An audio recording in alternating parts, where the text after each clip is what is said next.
Hello and welcome to the DM's Book Club, a podcast where we read about some Dungeons and Dragons and discuss how we might include it in our role-playing campaigns. With me back again, I think third time? Number two is my good friend D. D, how are you, my friend? Hello, I am doing very well. I am a little bit husky, maybe have a mild cold, but I'm grateful it's just a cold and not, the big deal. Indeed. Yeah, last time we talked about loads of things, but we talked about like a quiet year and other ways to tell cool storytelling things and using other systems, which is, I'm a big fan of those systems and a big fan of using different systems to create stuff. And yeah, how to play better games, I think was your general sort of tagline for that episode. Oh, I don't want to be arrogant about it, but there's so much great material out there. It seems a shame just to stick to the one discipline when you can drag stuff from everyone else. Exactly.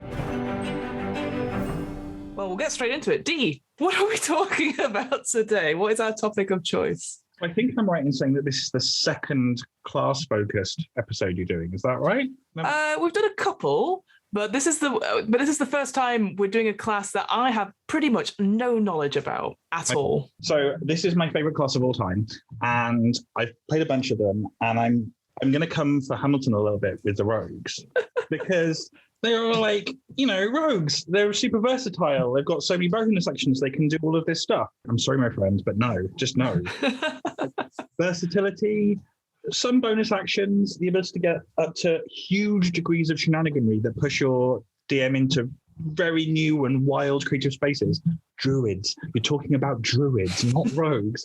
Druids, so good, you even don't need your rogue. Like, you can just completely displace them and fire them. You can leave them at the inn and just take your druid instead. That's how I feel about druids. A bold claim there that you don't need rogues, all you need is a druid. Incredible. So, all right, D, you seem very passionate about druids. Why is that? Like, you said you played a few of them. What is it that initially attracted you to the druid class? So I've got three main things that go into this. So one of them is my actual discipline. I'm a trained environmental scientist. I love all of that stuff. The second thing is I grew up in a bit of England. I'm originally Welsh, but I grew up in a bit of England called the Fens, which is this big, open, wild, super agricultural space. And when I grew up, it was mostly empty and weird and super haunted in every way that you might imagine. And it had almost no people in it. So that gave me this kind of feeling about being part of the natural world that I love and I see in druids. And the other thing that I love about them is they're both an invitation to a player to go quite far beyond what D&D normally lets you do with character creation, and a challenge for the DM, because you can't play a druid and not open up some questions about the way a world is built. That's really interesting. Yes, because the druids, obviously, their big thing is obviously they're connected to nature, they're connected to the old faith, the sort of gods and stuff like that. So yeah, to play a druid in your if you're doing that as a DM, you will have to properly think about. I mean, you'd probably think about pantheon stuff anyway, but like you said, the nature and maybe the environment a little bit more as well. So it's an interesting one. I'm going into this sort of episode saying like, I've always had this aversion, and I'm going to say aversion to druids because it's one thing when you look at them and it's just like, there's so much stuff. What if I get it wrong? It's overwhelming for new players. It's definitely something I always warn off players from playing them first, which is probably a shame because obviously I have had no experience with it. So I probably have no authority to say, don't play it as your first character. I'm intrigued and I'm actually looking forward for you to change my mind, which you will do very easily because I love D&D and I love talking to you about D&D and I love people being passionate about it. So let's start it. So D, what is a druid? Because again, I know many people out there, like myself, will have a certain opinion of what a druid is and what it sort of looks like from the way it's been portrayed in media and the way maybe some people have played it on streams as well. So about the way it's portrayed in media, I'm gonna come in bold on this one. A lot of folks, when they think druids, they've got one of two. Well, they've got like a certain image in their mind, and it's often. Like you've got a big staff in your hand, you've got plants in your beard or your hair, and like small animals at your command. It's a little bit Disney princess. And that's not just fine. I would urge new druids to lean into that incredibly hard. About 3 of the characters in Encanto are all druids. Yes. I don't even need to go anywhere. Like the film that everyone has seen in the last few months and everyone loves, it's got 3 druids in it. 3. But that's just one image, and that's just one place you can go to with this stuff. So you can go to Fluffy Flowers and Critters route, but there's also a bit of a PR problem with this deal. So whenever anyone thinks about Merlin, they think wizard, but he wasn't a wizard. He was a druid. Mm-hmm. Very much a druid. If you watch Excalibur, you get to see it, right? An incredible movie. You get to see him summon like fog, the dragon's breath, fog out of the air to help Arthur do his business. It's very clear that, you know, the whole like swords in various bits of the natural world bit is as important as the sword is. Mm-hmm. There's a lot of really great stuff around Merlin. If you want to go the comedy route, you can obviously go back to Asterix with Getafix, who is the druid from that. If you want to go a little bit more high fantasy, you've got both Radagast and Bjorn from Lord of the Rings. If you want to go cartoonish, like full cartoonish, you've got like 80s Captain Planet, who is, by our powers combined, let's you know, recycled. If you want to go contemporary, you can look at, you know, search and rescue and how that works, like park service, forestry. If you want to go historical, you can own Glendarra and Herald the Wake, who was this big kind of rebel force in the Fenland when it was mostly marshland when the Romans came, but also Boudicca to an extent. There's a lot there, but all of that is assuming you're coming in at Druids on the quite light and fluffy, you know, very accessible end of the deal. And you don't have to. Just the last bit of this little roundabout theme is Druids reframe a little bit what it means to be good or bad, because they're almost always not on the side of civilization or law, as you would write in books. Rules, sure, but not necessarily laws in books. Arnold Kay over at Goblin Punch has an incredible article about this, which I urge folks to read, and we can probably link in some kind of matter. But most witches in horror films are druids, like the Blair Witch is a druid. I'm not going to spoil the Yellow Jackets, but I'm going to mention it. You've got like The Wicker Man is a story about druids. Poison Ivy is clearly a druid. All of the creepy pasta around Search and Rescue is all about druids. And Don Cheadle's Captain Planet, also a druid. You can really go in either direction before you even hit the Lovecraftian stuff of straight out evil druidism with like Shub-Niggurath and the like. The idea of something so ancient as nature, it talks about it being like, you know, it's in this very precarious balance. And yeah, you're right. These druids, they're not on the side of people or towns or anything like that. It is protecting and making sure this nature is in balance. So focusing on that aspect of it, well, you said the criticism stuff, that's the fluffy side of it if you want to go that route. But actually, you know, climate change is a big thing right now, as we all know. And that is such a powerful sort of theme to build into. And like, yeah, you've given so many examples of ways to do it. And I'm like, oh yeah, Radagast the Brown. Of course he's a druid. You know, like, and like, yeah, Merlin, it's interesting. Like you said, yeah, it's a bit of a PR problem where people just focus on that, oh, it's the one where you could turn into animals. And it's such a shame because actually there's so much you can do. And then, as we'll go deep into this class, there's actually, as I've suspected from being in games with them, there's a lot you can do, but that means such a lot of versatility and a lot of ways you can change it. You can probably go for a whole game or several games without even using your wild shape, just using it for something completely different, as we'll go into. Oh, I mean, you absolutely should use your wild shape, but which we'll get onto in a minute or two. But there is so much versatility. I think druids maybe aren't necessarily, there is a lot to manage and there's a lot to like consider when you're doing things in the moment, as well as your kind of choices and character creation. On the climate change front, those of you who are familiar with ContraPoints, she has like a Mother Ocean style character who is obviously very much on the side of the natural order and is in that kind of end of the deal. But there's so much weird lore you can tap into that even before you get to the magic, even when you're in like the languages you get access to, the skills you get access to, some feats. There's so many opportunities to tune your presentation and how you come across in the narrative. Well, let's quickly go on to like creating druids then in general. So obviously, as with all sort of D&D classes, it talks about when you're making a druid, you've got to consider why your character has such a bond with nature itself. So again, this is the perfect opportunity for the DM to have that think about like what about their world that they're building or the world they're running, what the nature of it, you know, is there climate change happening? Is there vastly different areas and stuff? Because obviously some of the later on in some of the circles, you can get different kinds of druids from other places. Because they was talking of, well, I can't remember where it was now, but they talked about obviously the sacred plants and woods it sort of talks about as well. But then it talked about something that I didn't consider, because again, I always assume druids are from forests and beautiful green places, but it talks about what if the druids were from different places that lacked plant life, so from the desert, so you could have cactus or Utica and stuff like that. And I'm just like, that would be amazing, because I wouldn't, again, hadn't assumed that there would be druids out in the desert. And you think, yes, of course there would, because it's such a different landscape. So I quite liked how he talked about that, and I guess it would be a chance for you as a DM to read up on your plant life and your and knowing all the woods and stuff like that, because no doubt your player will be like, what is the landscape around me like? Yeah, oh god, I've got to put a bit more of an effort into, be like, it's not just a tree, it is a beautiful yew tree, all that sort of thing. The way you phrased that was like forests and beautiful green places. I've spent a little bit of time in Canada, and I'm here to tell you that forests can be terrifying. Like, yes. there's lots of different ways to take that. I think this question of like, what's your bond with the land? How does that work out for you?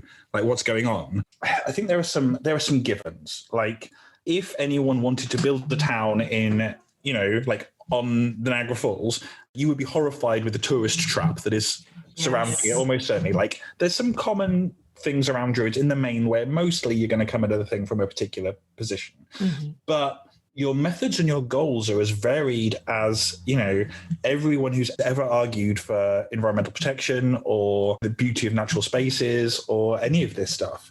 So you can go from like beardy, hairy trapper all the way up to like 60s flower child, and you're still in the same space, no problem. When you start asking those questions and you start kind of looking at the features you get and the stuff, when I said it's an invitation, there's a couple of things there. Like, so you get Druidic as a language. Like, it's pretty much the first feature that's listed, right? Outside of the template, you get Druidic. And that seems like it's a bit of a non-starter. It seems like, oh, cool, I get a language that I'm the only one in the party who can speak and no one else can. Great. Yeah. But first of all, it's very much an invitation for a good GM to have like secret Druid conspiracies all over the place. 100%. Secondly, all those weird glyphs and abandoned cabins in the woods in any of these horror movies, Druidic, 100%. Yeah, 100%. Yep. Like the weird little Blair Witch twig thing, that's a Druidic sign. I'm sorry, it just really is.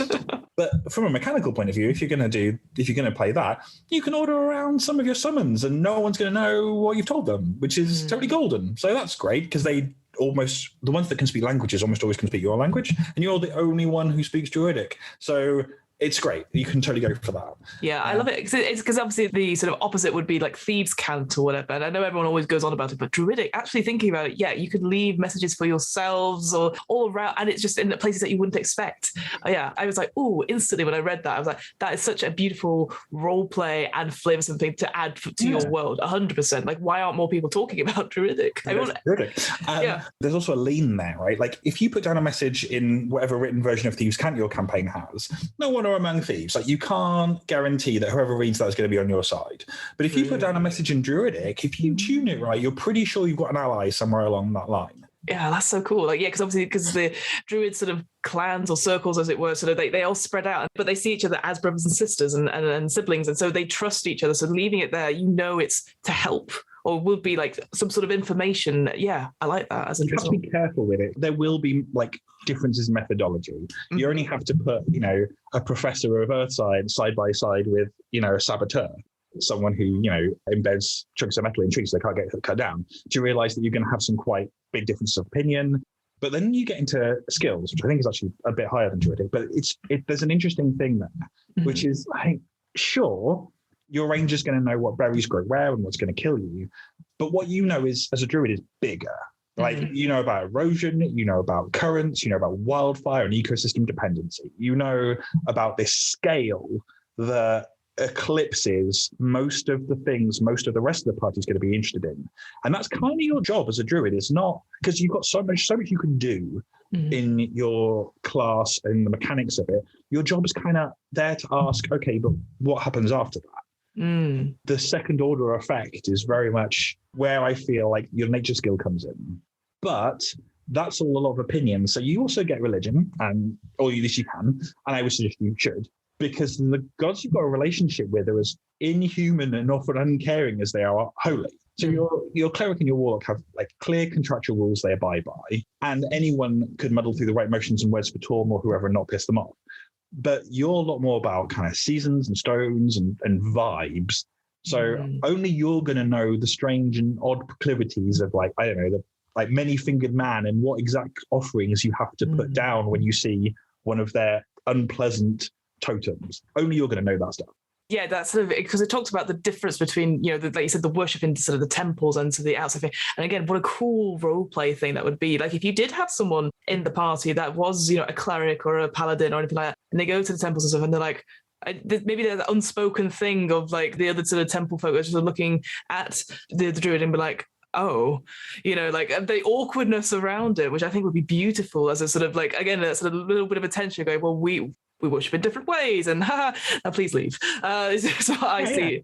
That'd be cool. When the druid walks into like a big building in a temple, if they even want to, they're like, okay, I understand the principle of how this works.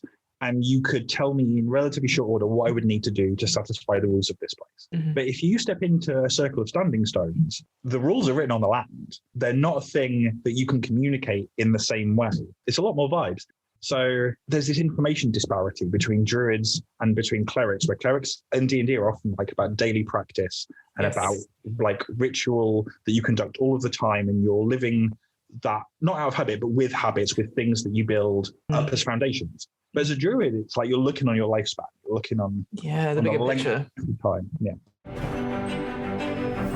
Going on then, obviously you get spell casting, which we'll go into in general. It just because it's like most of the spell casting classes where you can prepare a list of the druid spells for every sort of long rest and choose some stuff. So it's that sort of thing, and that's the thing that frightens me, because maybe I'm just not used to spellcasters, but like that idea, like you have to prepare for the day and you're like, okay, so I might need this and this, and then suddenly it's not like that, because probably your rogue has taken money from the wrong person. You're like, no, but all I've got is my lovely spells today. I don't have anything useful. And I say useful, like I think all the spells you could easily do something with, but it's that sort of thing going, I don't have water breathing right now, and yet we're in this room that's filling up with water. So Hamilton said, if you want to enjoy combat, play a rogue, but if you want to enjoy combat and everything else, play a druid. And I'll tell you why. Because even with a pretty basic spell selection, even like Grease, which I don't know is on the druid spell list now I think about it, but even with like pretty basic stuff, you can reshape the battlefield to your advantage and then take tupping liberties with that advantage. True.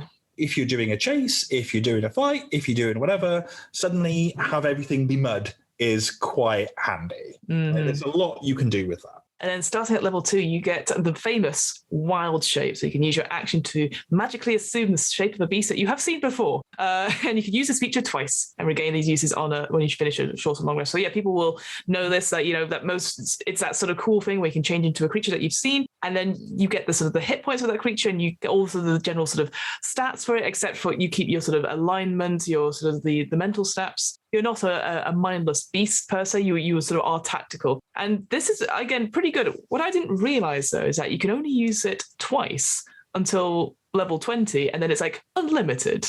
Sure, but it's twice per short rest. So while your wizard gets cranky without their beauty sleep, all you need is a cat nap and you're ready to go zoological on them. True. I expected it to do like at least, I don't know, like it goes from 2 to 3 to 4 or something like that, rather than going from 2 to so. But then as we'll go on to, you get spells anyway. There's a lot. You are immeasurably overpowered. The lower you go, you get so much for it. So it makes total sense that it's only 2, and then when you get to level 20, it's like, oh fuck it, we'll break the rules. You can do it unlimited times. It doesn't matter. No, it doesn't matter. Wrong about Grease. Had a quick check, but spike growth, who cares? It's all good. Yeah, same thing. Phenomenal.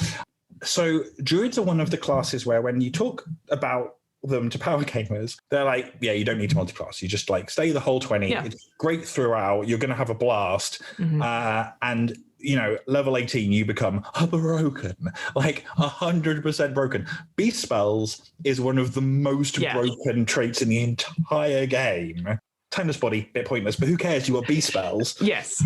So timeless body, I'll just say, so the primal magic you wield causes you to age more slowly. So for every 10 years that pass, your body only ages 1 year. You're like, okay, great. I don't know why that's a level 18 feature, but fine. But then also at level 18, you can cast as many spells, your druid spells, in the shape you assume whilst doing wild shape. So that's the thing. When you turn into your wild shape form, up until that point, you can't use any spells, which makes sense. But these ones, you can perform spells, somatic and verbal, but you can't do spells that require material ones. But again, you could like look them up beforehand and go, okay, these ones will work for when I'm doing my wild shape. And that's, again, you see a tiger running towards you and it breathes fire. You're like, oh no. Now, actually, that's a great prompt. Let's just ever so quickly pop into like 2 quick things. So ever so fast. First of all, the spell selection for druids is and I mean this, the pun is good, but it's wild. It's wild. You are one of the few classes that can genuinely put a dent in a dragon's day. Yeah. Like, you can stop them from flying, you can ground them, you can protect anyone against their breath weapon.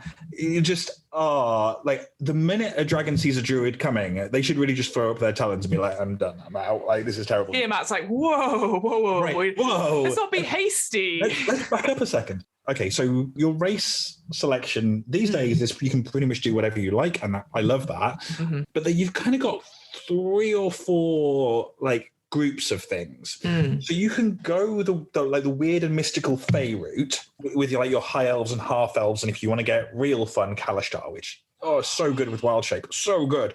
If you want to go your kind of very natural, in the natural world, you can go like, obviously, wood elves, but you can pick up hill dwarves, which make great druids. Furbolg are phenomenal.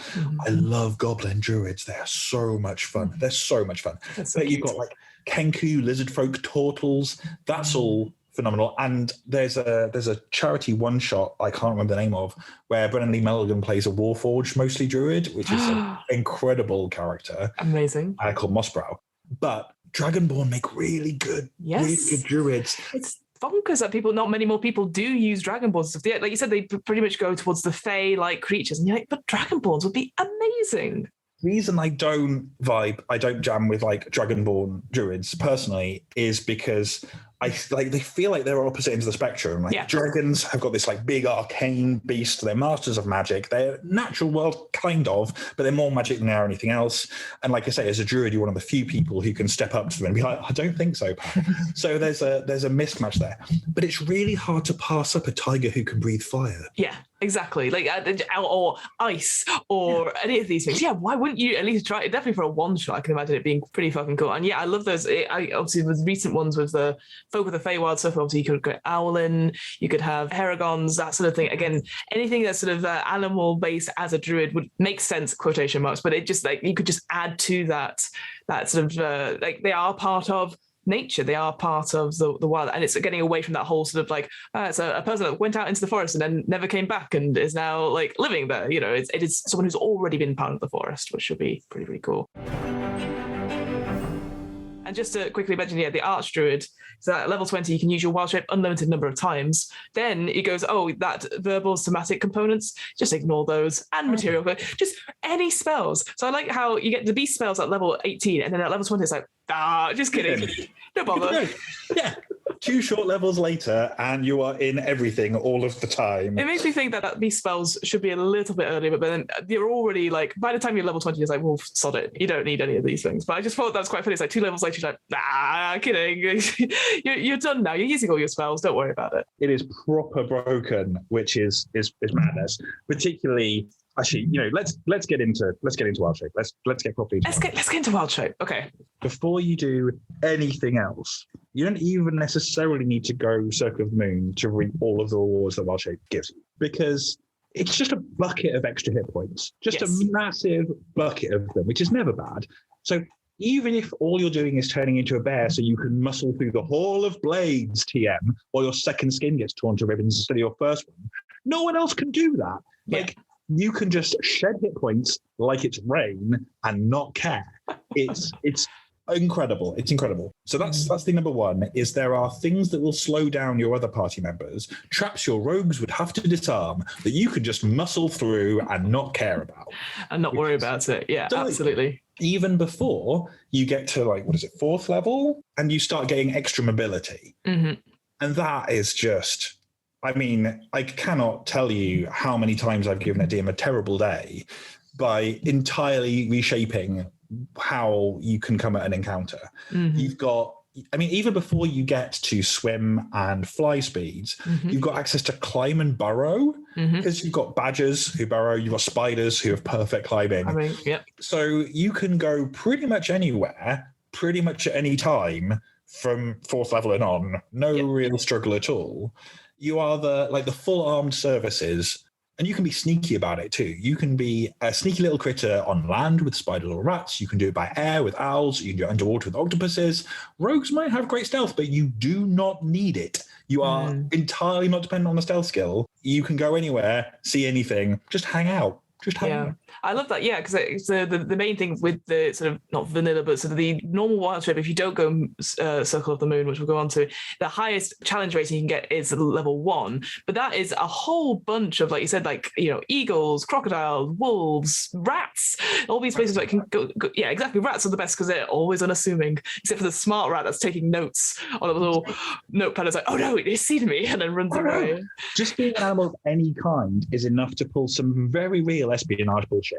Like if you're doing the classic, you know, go rescue the royal, great, just sub your druid out for their horse, job done. If you want to scout any incumbent of any kind with 0 risk, do they have dogs? You've got a dog, great, job done. Or like keen smell, it allows you to track it, like things or people. That's all before poison on tap, before grapples by the tentacle load, before just being friggin' sinister as a giant vulture.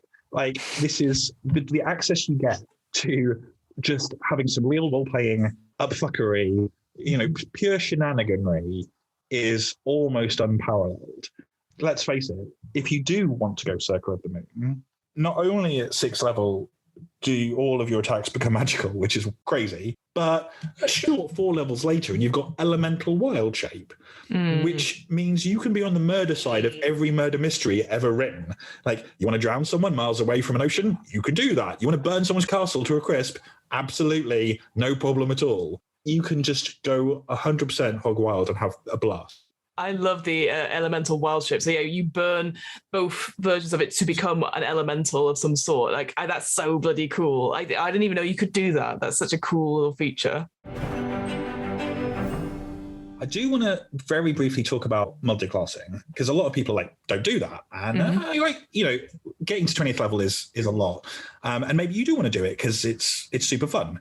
So 1,000 forms at 14th level, Circle of the Moon. Great. Couple of levels in Warlock and you can pull some disguise nonsense anyway. And also, you know, Warlock Druid is a fun combo. That's some proper real witchy nonsense. There are 2 specific multi-classes I just want to mention. Please. So the first one I've done a lot, and it's a barbarian dip. And the reason you barbarian dip is because you want to cosplay as a werewolf. That's what it is. You want to pretend to be a werewolf. You turn into a wolf or a bear. You rage. You are resistant to regular weapons, just like werewolves are. And if you want to do this in Curse of Strahd, everyone's going to lose their mind. So it's super, super fun. Rage, resistance to damage, greater armor class. You can do that with Monk as well, and it's a little bit better, but Barbarian's more fun. The only thing that is more straight up fun than turning into a bear with a letter opener and still doing 3d6 damage, I'm sad to say, a rogue dip. Like, that's the only thing that's more fun than that. Druid rogues, oh, they're so good.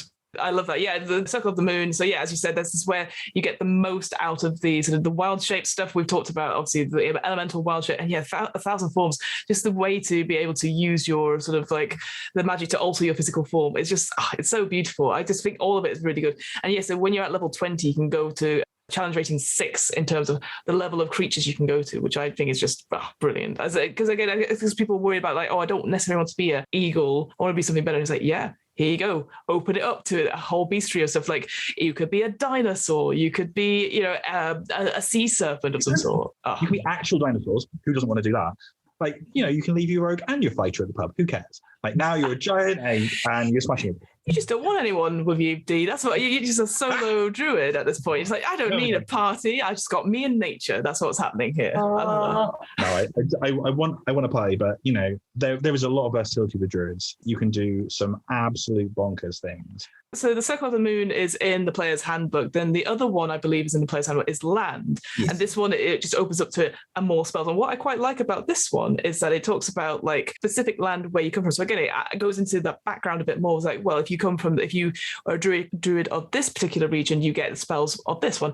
And yeah, they're all, again, looking at all the different, I think there's like 6 different sort of regions that go from Arctic to the Underdark and all that sort of thing. But again, it opens it up to be like, oh, so you have these flavored spells for what you need to, but also I'm just like, oh, what's it like being a druid from the Arctic? Like, I'd love to see that, you know, or from the coast or from the desert and the Underdark. Again, a beautiful world of possibilities there with like, you know, so possible demons in the abyss and you know, all that sort of thing. So I'm just like, oh, actually it's now you opening it up to just a lot more flavoursome stuff for the world as well. So that's what I quite liked about the land stuff. From what I can see as well, there wasn't anything else from it. It's just more spells.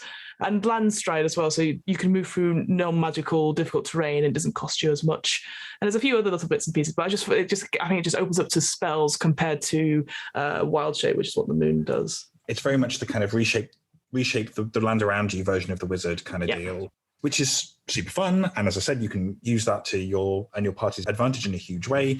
That's when having a good party around you is really helpful, because you can absolutely skew everything into the place you want to be.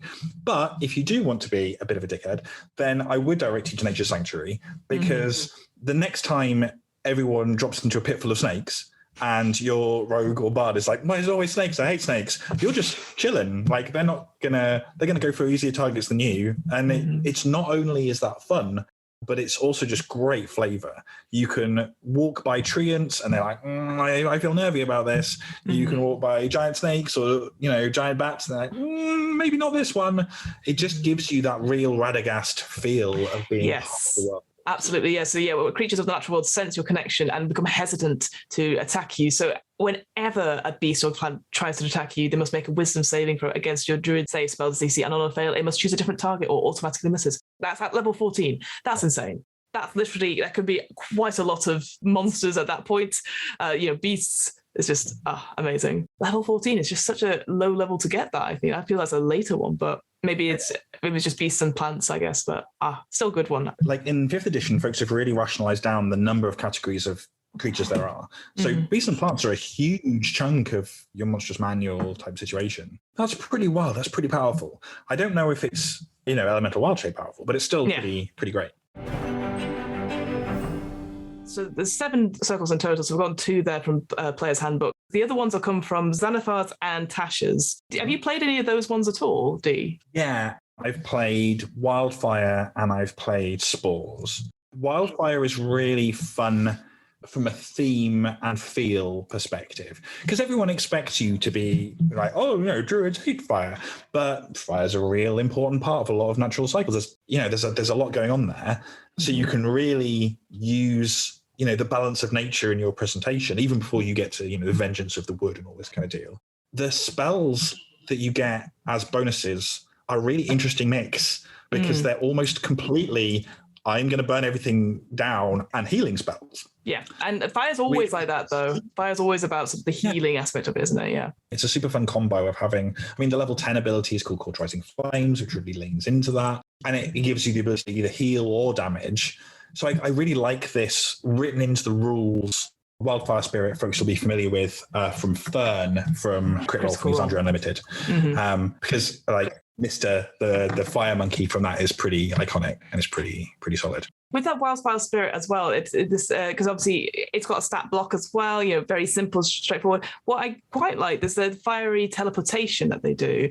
So where you could, it's basically like a thunder step sort of thing. It takes you and anyone it wants to, and then it causes a big fire explosion as it leaves.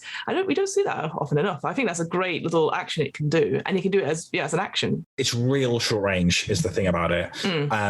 But that can be enough, to get you over a wall or to get you through a grate. Plenty of utility there, even though it's only 15 feet. You've got to be able to see it. It's a get out quick thing. Yeah. It's just, if you're being dogpiled by whatever nasty your gym is throwing against you, fiery teleportation will sort you right out. Yeah, looking at the other ones as well, I can't say it. Is it causing? Yes, that one. Causing flames. Suppressing flames. Where you could turn death into magical flames, and so you can have this sort of almost spectral, sort of flavoursome thing, and then when a creature enters that space, you can use it to hurt or to heal, which I quite like. That's quite a nice little flavoursome thing with the fire stuff. The blazing revival as well is that the old fire spirit can save you from death. So, if you are reduced to 0 hit points, you can cause a spirit to fall to 0 hit points, and then you regain half your health and then stand back up, which I think is pretty cool, pretty badass. Let's not forget druids get D8 hit points. So, and you've probably got decent con as well, or at least you can do. So that coming back to half hit points thing is pretty let's just go. So the minute anyone else is felled, you're back up and running, really. That's the Wildfire one. The other one you said was Spores that you had to go at. What was Spores like for you? It's super fun. So I played a Goblin Circle of Spores Druid. There's 2 different things it really gives you. And one of them is just the thematic is really lovely, because as much as people understand, the wood and, creepers and your vines and your plants and everything. All of the fungus stuff is just, again, a bit more alien and a bit outside of that. So it immediately puts you even further away from the rule of law and how people expect the world to go. There's an old Tumblr meme with someone pointing a gun at a mushroom, and the dialogue between the two, the person holding the gun is like, tell me the name of your god, you fungal piece of shit. And the mushroom's like, can you feel your heart burning? Can you feel the struggle within? The fear within me is beyond anything your soul can make. You cannot kill me in any way that matters. And then cocks the gun and is like, I'm not fucking scared of you. It really brings in that thing where mushrooms are just beyond. They are longer lived than most things we understand. They're bigger and part of different ecosystems than we understand. They're really outside of how we think life works. And the spell list kind of reflects that. Yes. There's a lot of weird life and death stuff. There's a Animate Dead, which is so easy to flavor in a beautiful way here. You've got blight, you've got confusion, you've got gaseous form, you've got blindness, deafness, gentle repose, chill touch, cloud kill, contagion. There's all of these real game-changing spells that function on that boundary of how does the game work, how do we consider combat and the kinds of things we want to do. So it really leans into that, not just otherworldly, but like supernatural kind of vibe. I definitely see that the supernatural vibe is so strong in this one. This idea, there's beauty and decay and the big cycle of life and death. It's all just carries on, and it feels almost like alien in a way. And it talks about this complex relationship with the undead. But then you could easily, like later on, you have like fungal infestation, so you can infect a corpse and animate it. So if somebody has died within 10 feet of you, you can use your reaction to animate it to cause it stand back up and to use the zombie stats and just have an army essentially slowly but surely of people. I'd love that. And there's the spreading spores and the symbiotic entity. Like I was writing down stuff, I would see it as almost like a Venom type character that you would have to talk to them and role play them, because that sounds bloody cool. And just like, we are hungry. It's like, no. It's like, but chocolate. But it's covered in sort of mushrooms. Like I know some people don't like mushrooms and they don't like fungi, but then they're not fungi, aren't they? So on fungal infestation and the 14th level fungal body, fungal infestation is super fun from a role-playing perspective because nothing will confuse the hell out of your cleric or paladin like a zombie that isn't actually undead. They will not be able to process the fact that this isn't a monstrosity from beyond the grave that's entirely unnatural. In fact, the reverse is true. This is a whole bunch of plants cooperating to have a vehicle that they can motor around in. And all of their preconceived philosophy about it's totally inaccurate. So that's wonderful. And then fungal body kicks in at 14th level. I'm just going to list this off because it's wild. You can't be blinded, deafened, frightened, poisoned, and any critical hit against you counts as a normal hit instead unless you're incapacitated. So the implication is that your anatomy is totally swapped out. Great. Super good. Flavor, incredible. Crunch, wonderful. That last bit of that sentence, it's just a normal hit. You're like, what? Because it's just so frustrating as a DM. You're like, yes, finally. Oh, it doesn't work. It doesn't happen at all. There's so much flavor you can have with the spores, circle of spores. I think if I was going to play a druid, I would love to mess with that one. I think that would be really, really cool. The other one I've not played, but I've seen played really well. There's again another Dimension 20 thing with Murph's Circle of the Shepherd Druid from Unsleeping City. And that seems like a huge amount of fun, especially if you want your DM to absolutely hate you, because it's a summoning class.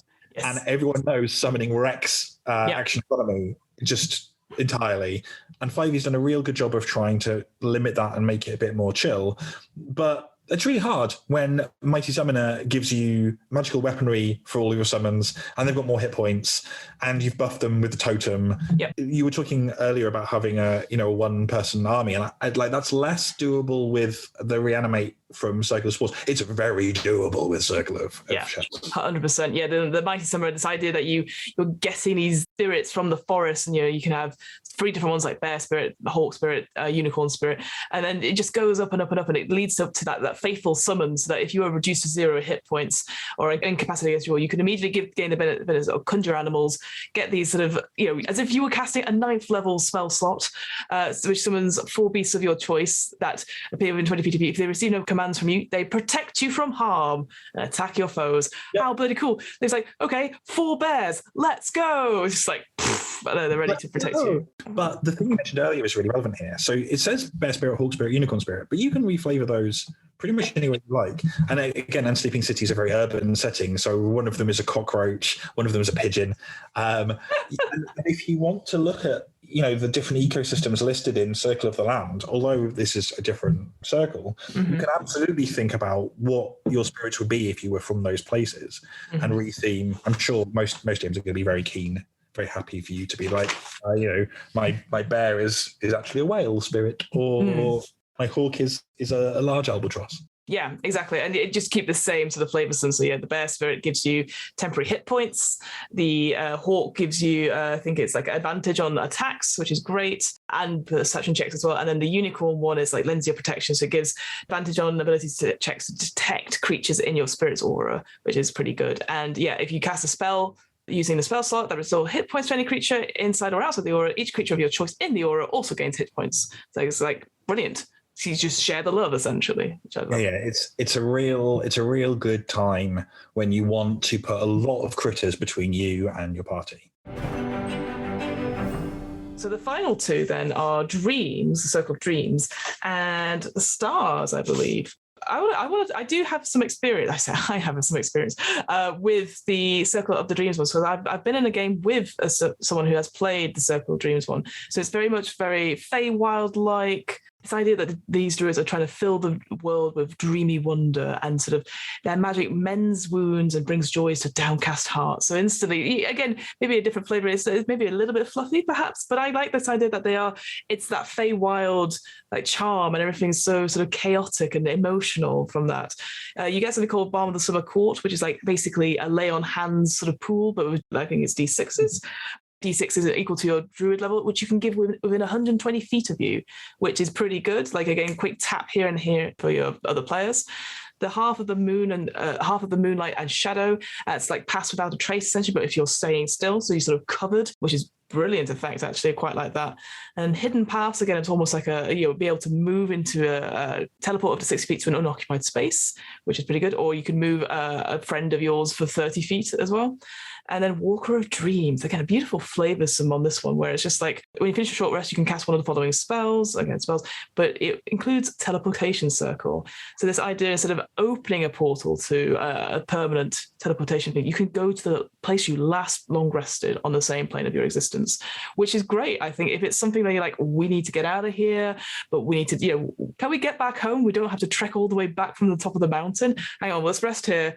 Boom, fast travel away, which I quite like. I thought that was quite a nice way of using Teleportation Circle, which is not like, you could just use one of the spells without losing the spell slot. It's a quite nice escape rope, I thought. When I was saying earlier that some kind of your job as a druid is to think large scale, is to be like, and then what? Like, what's the consequences of this?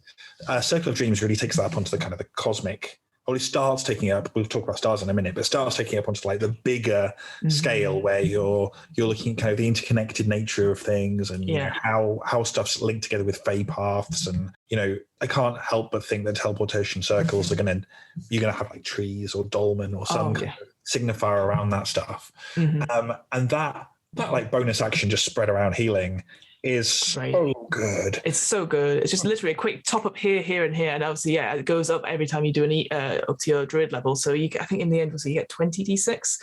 It's pretty good to have, just to again spot check people. I've gained the benefit of Balm of the Summer Court, and it's been great. It's like a quick top up in battle. Real game changer. Really is. And then finally, I love the concept of this one, the stars, circle of stars. So this idea that you draw on the power of starlight, and this idea that you are looking up to the heavens and you're tracking that in some way. Because obviously, yeah, whilst it's about environment, druids and nature and stuff like the sky.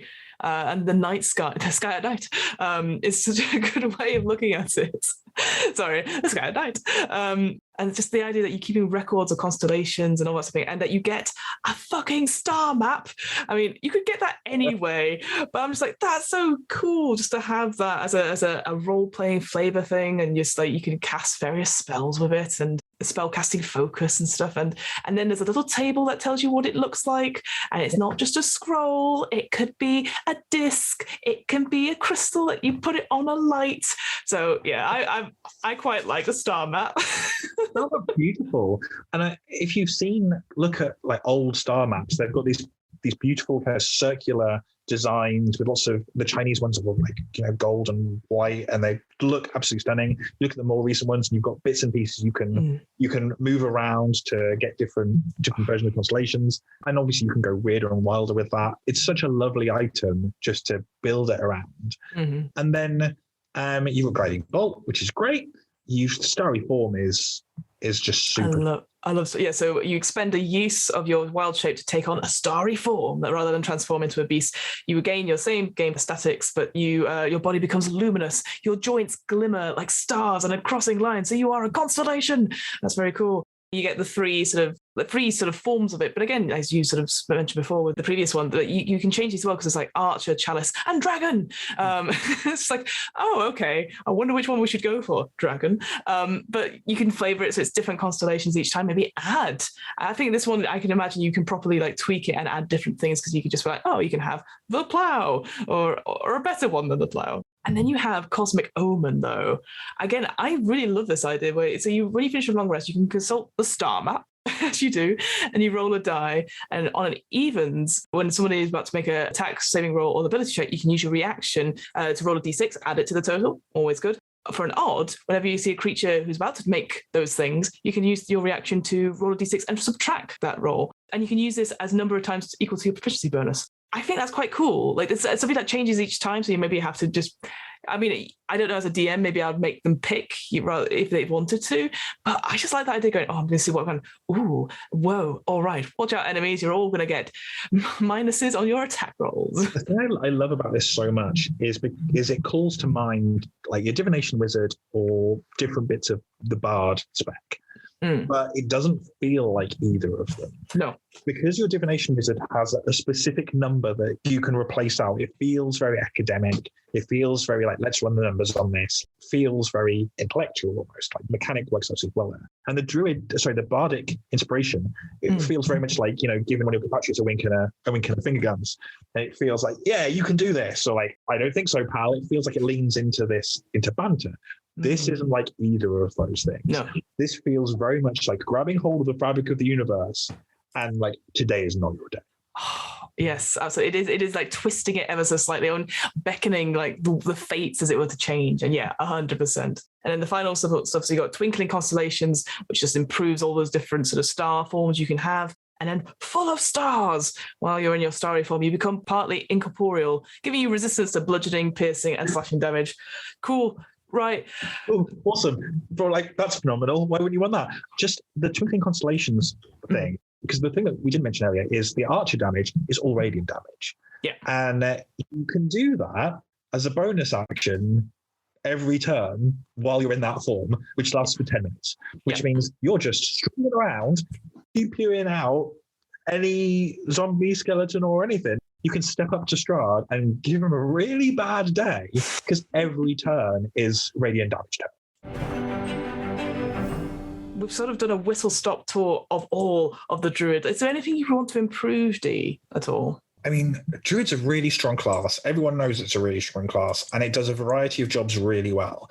I think there's scope for more circles. It has less subclasses than I think most of the other classes do, maybe because it's already pretty strong. I think there's real scope to build out a handful of other things that lean into this sense that the world is like bigger and less caring than people give it credit for.